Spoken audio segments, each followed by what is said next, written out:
Hi and welcome to today's video by Study Unifees. Today's video is for those of you who are planning to study in Australia. As you probably know, GTE or Genuine Temporary Entrant is no longer in force in Australia.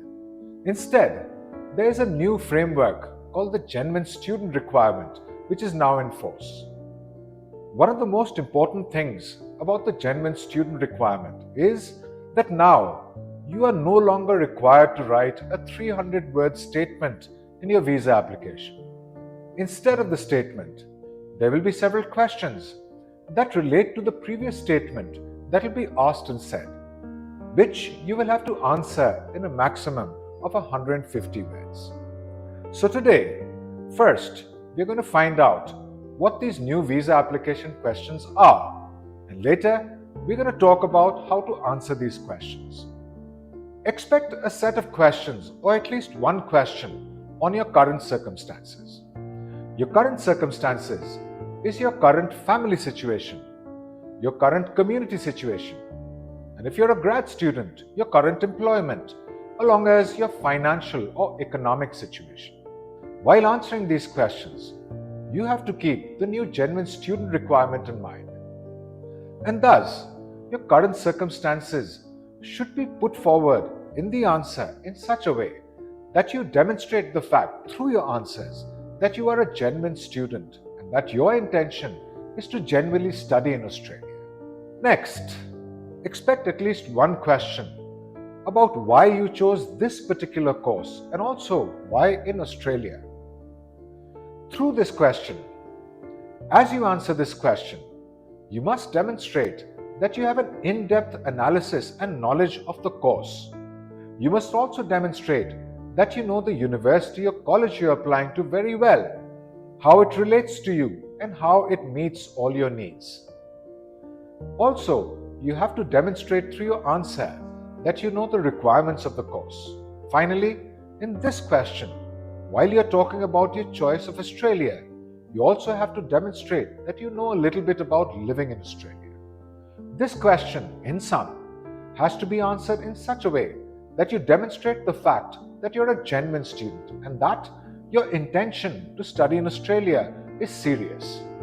Next, when a question is asked about the benefits of studying this course in Australia, you have to articulate the most important benefits very clearly and at the same time demonstrate the fact that you're a genuine student.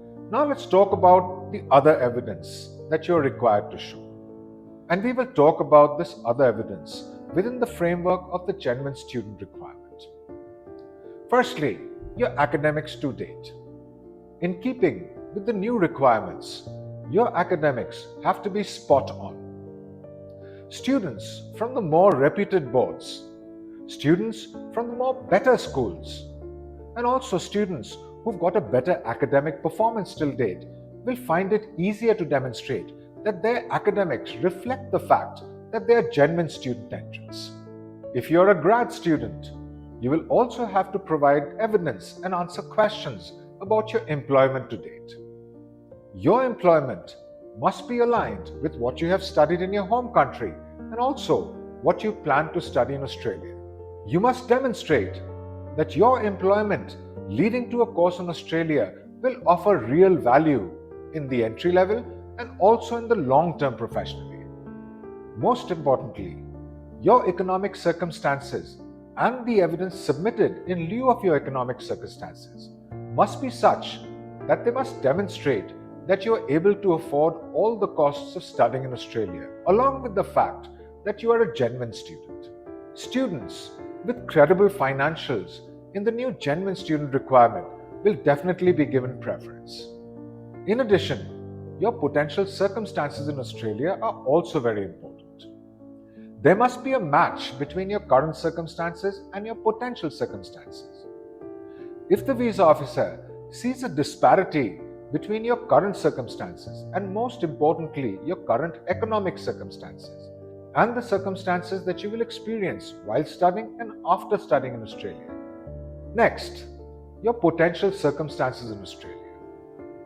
You must demonstrate that there is no great disparity between your current circumstances and your future circumstances in Australia. If the visa officer sees that there is a big difference in your current circumstances and your future circumstances if you're granted leave to study in Australia, then this will not reflect very favorably on your application to study in Australia. To get more clarity on how to present yourself as a genuine student in Australia, like, share and subscribe. For a personalized counseling session on the genuine student requirement, register at www.studyunifees.io.